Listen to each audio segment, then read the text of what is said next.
objective, motivation, intention, want, need, desire. These are words that get used a lot in acting, and they're all attempts to answer the same question.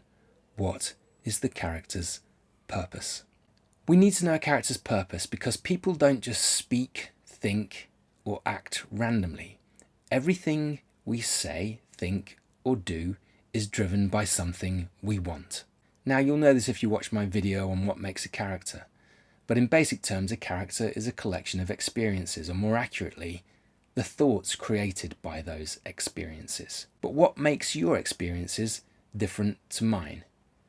Why did you have cereal and coffee for breakfast this morning, and I chose to have just herbal tea? Well, each of us thought that the choice we made would make us happier than the alternatives. In this example, different breakfasts, different experiences are chosen because it's what each person wants. It's what they think will make them happy. And what makes them happy depends on their purposes. So we can say that a purpose is something that I want to achieve in the future because I think it will make me happy. Or just simply what I think will make me happy.